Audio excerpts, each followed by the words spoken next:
عمل نہیں ہوتا. آرڈیننس آیا، اسمبلی کا اجلاس بلایا گیا تو قانون سازی ضروری تھی، تو آرڈیننس کے میعاد میں اضافہ کر دیا گیا. قانون سازی ضروری تھی تو آرڈیننس کے میعاد میں اضافہ کر دیا گیا.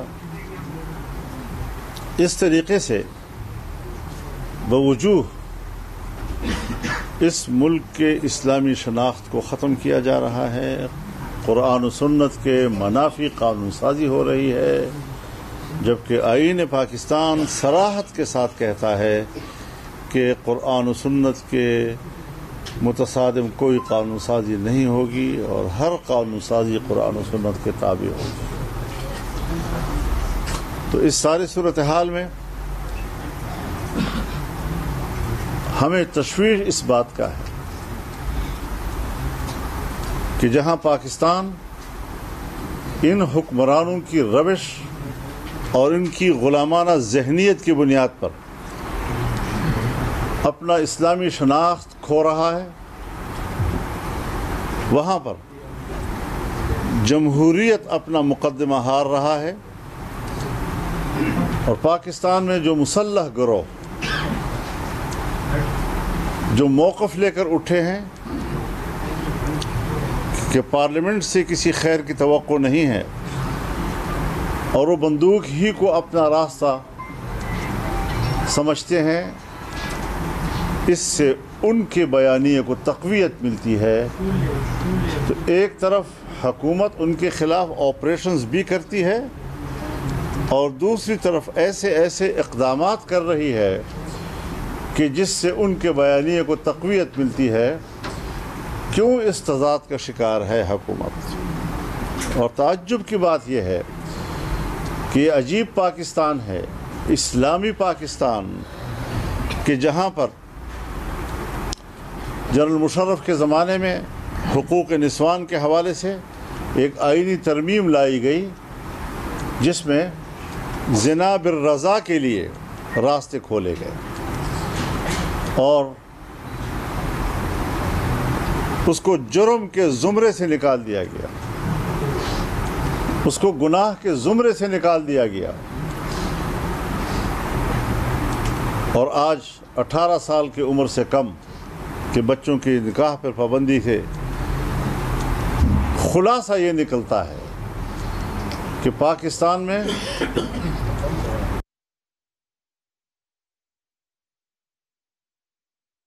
جائز نکاح کے لیے مشکلات پیدا کی جا رہی ہیں. اسلامی نظریاتی کونسل اس کو مسترد کر چکی ہے. تمام علماء اور ان کی تنظیمیں اور جماعتیں اس کو قرآن و سنت کے منافی قرار دے چکی ہیں.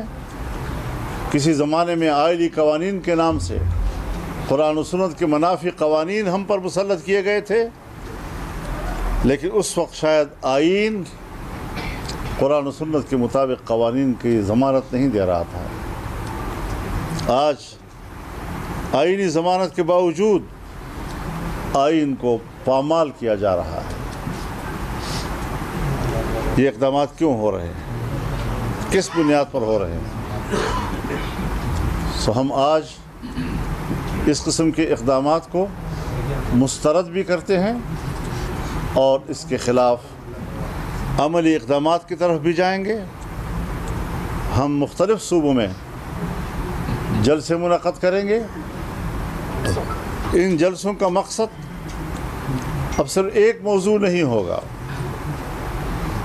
جیسے ہم مسجد اقصی کی آزادی کے حوالے سے ایک موضوع پہ جلسہ کرتے تھے، اب ہمیں وطن عزیز کی آزادی اور اسلام کی حکمرانی اور اس کی حاکمیت، اللہ کی حاکمیت کے حوالے سے بھی اپنی تحریک آگے بڑھائیں گے، عوام کے شعور کو بیدار کریں گے اور انشاءاللہ العزیز دنیا کے سامنے اپنا بیانیہ پوری آزادی کے ساتھ پیش کریں گے. اسلام دنیا کے ساتھ مل کر چلنے والا دین ہے.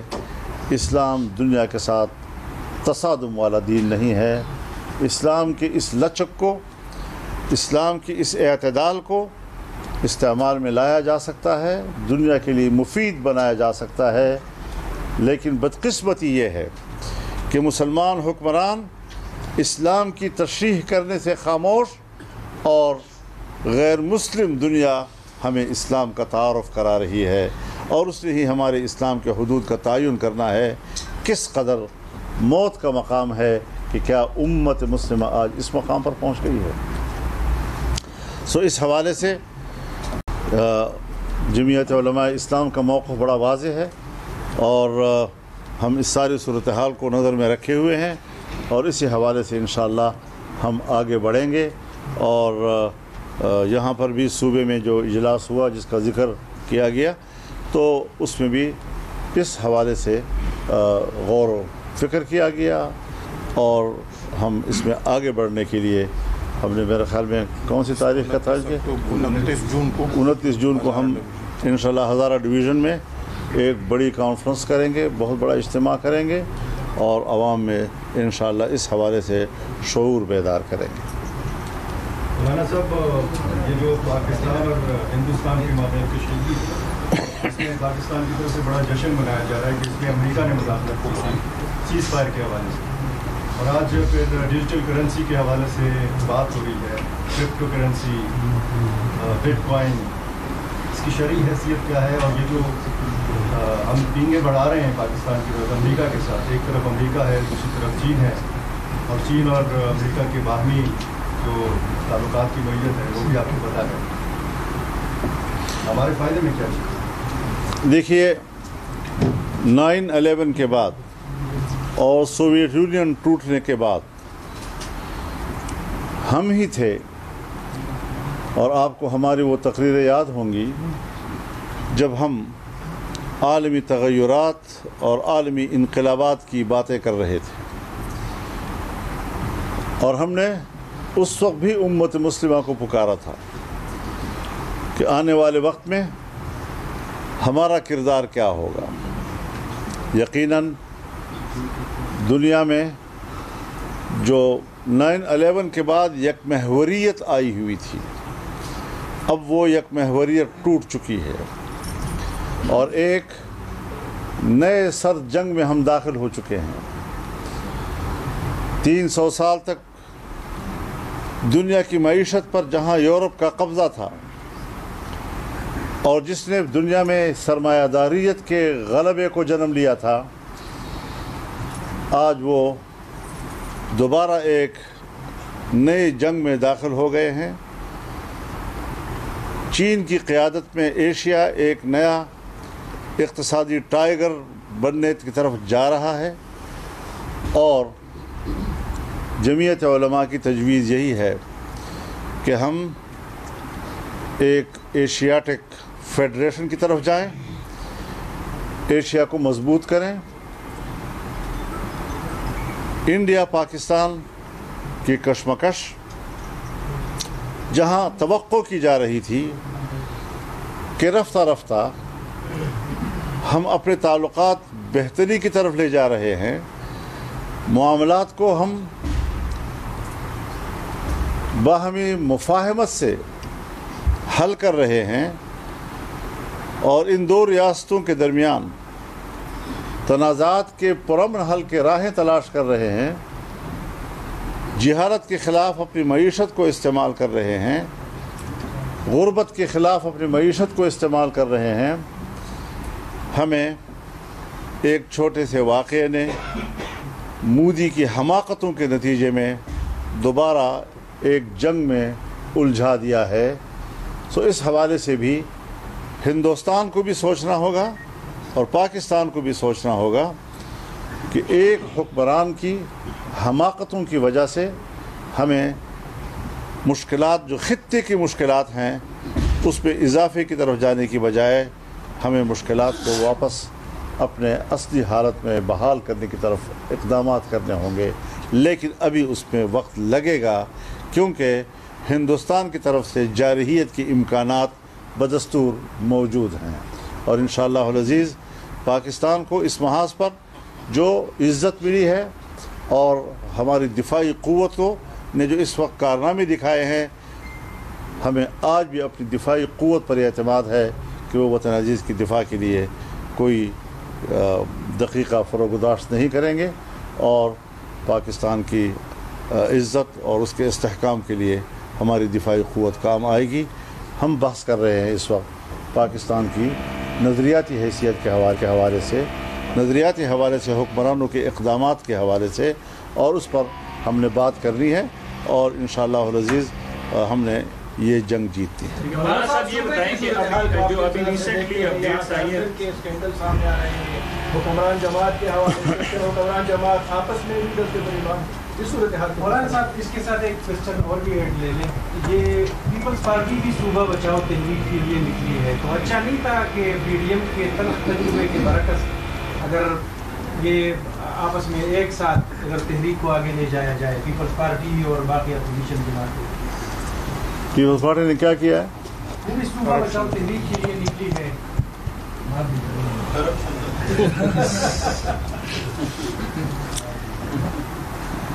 کل ایک شخص لطیفہ سنا رہا تھا کہ پیپلز پارٹی کا احتجاج اس لیے نہیں کہ کرپشن کیوں ہوئی ہے، بلکہ اس کا احتجاج اس بات پر ہے کہ ہمارا ریکارڈ کیوں توڑا گیا ہے۔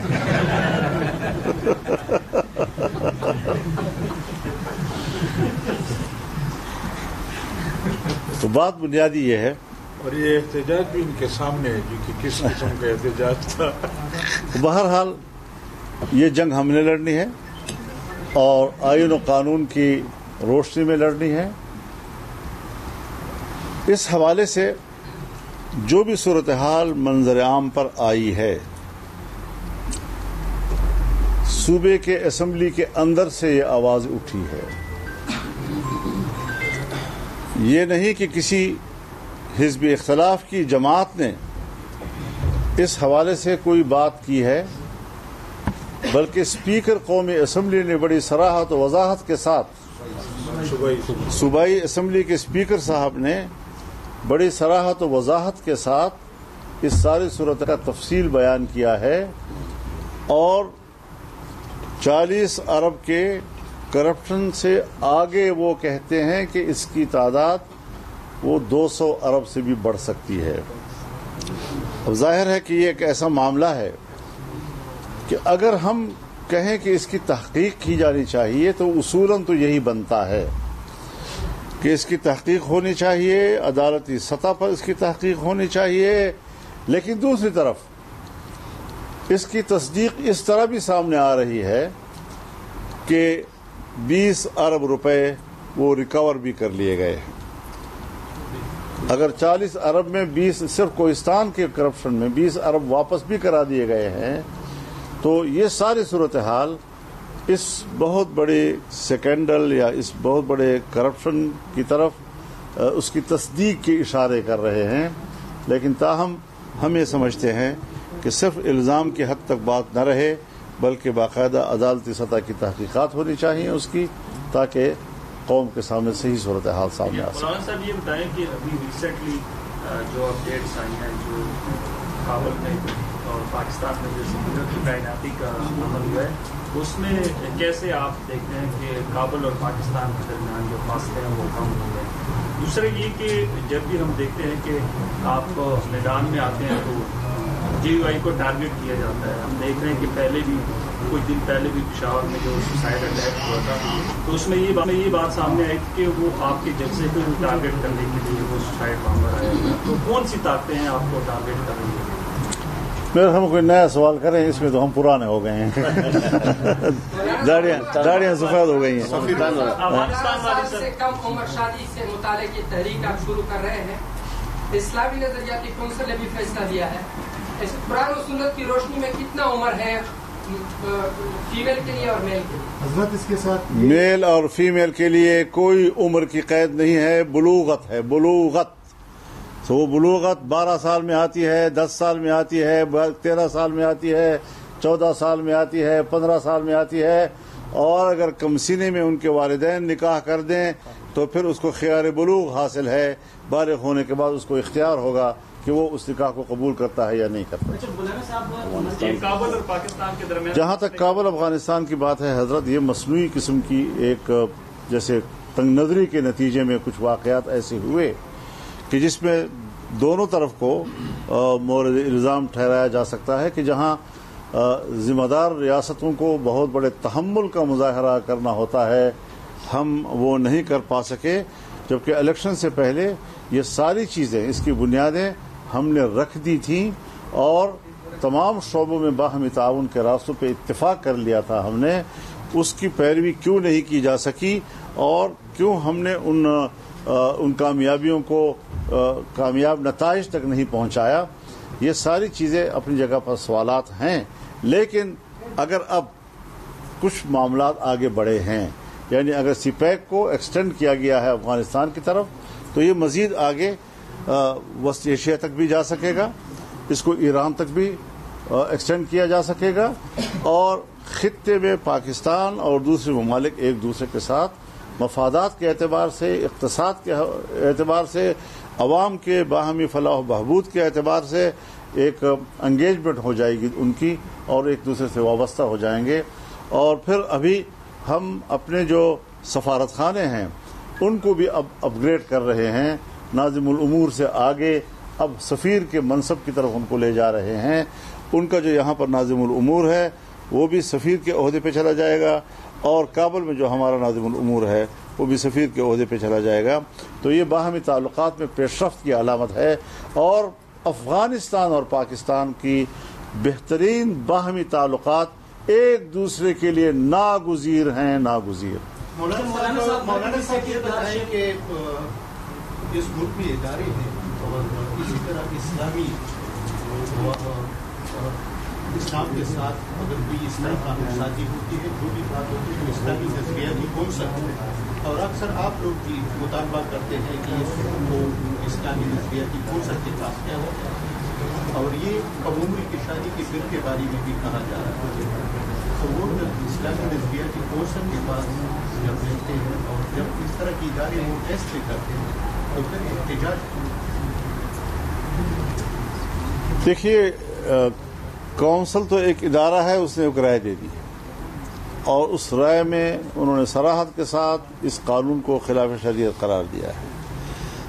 لیکن یہ سارا اقدام اسلامی نظریاتی کونسل نے از خود کیا ہے یا ان کے اراکین کی تحریک پہ کیا ہے. اسمبلی اس وقت قانون سازی نہیں کر سکتی جس وقت پارلیمنٹ کی 22% اراکین کسی مسئلے کو اسلامی نظریاتی کونسل کی طرف لے جانے کا ووٹ نہ کریں. پہلے یہ تعداد غالباً 50% کے قریب تھی یا 40% کے درمیان تھی، اور اب وہ نیچے 22% پہ آ گئی ہے. تو اس کا ایک پروسیجر ہے ضرور اپنی جگہ پر، لیکن ہم نے صرف پروسیجر کو دیکھنا ہے، یا یہ کہ ہم خود بھی مسلمان ہیں اور ہمارا ایک اسلامی عقیدہ اور نظریہ ہمیں کیا کہتا ہے، اور اس حوالے سے اسلام ہماری کیا رہنمائی کرتا ہے. ہم وہاں اندھے کیوں ہو جاتے ہیں، ہمارے آنکھوں پر پردے کیوں آ جاتے ہیں، اور صرف اس بنیاد پر کہ ہم نے مغربی دنیا کی پیروی کرنی ہے، ان کو راضی رکھنا ہے. ان کو راضی رکھنے میں ہمارے اقتدار کے امکانات پوشیدہ ہیں. تو آخرت میں اللہ کے سامنے بھی پیش ہونا ہے یا نہیں ہونا چاہیے. تو یہ حکمران حضرت اللہ کا جرم کر رہے ہیں، یہ مجرم ہیں، قوم کی بھی مجرم ہیں، آئین کی بھی مجرم ہیں، قرآن و سنت کی بھی مجرم ہیں. مولانا یہ بتائیں کہ سپریم کورٹ میں مخصوص نشستوں کا مسئلہ زیر سماعت ہے. ججز نے یہ ریمارکس کیے کہ یہ جماعت کی نمائندگی نہیں ہے پارلیمنٹ میں، اس کو مخصوص نشستیں کیوں دی جائے. اس مسئلے کو آپ کس طرح دیکھیے، کورٹ جو فیصلہ کرے گی اس کا انتظار کریں گے. جب تک مسئلہ سب جوڈیس ہے تو ہم کیا کہہ سکتے ہیں. سوال یہ ہے کہ پہلے بھی آپ نے صوبے کی سیکورٹی کے حوالے سے بات کی ہے، لیکن ایک دفعہ پھر ہم کی توجہ ہے وہ محدود کرانا چاہ رہا ہوں کہ خیبر پختونخوا اور خاص طور پر جو ضم اضلاع ہے وہاں پر سیکورٹی صورتحال خراب ہے. آج بھی جو ہے درہ دم خیل میں گھر کے اندر بلاسٹ ہوئے جس میں 2 افراد جو ہے وہ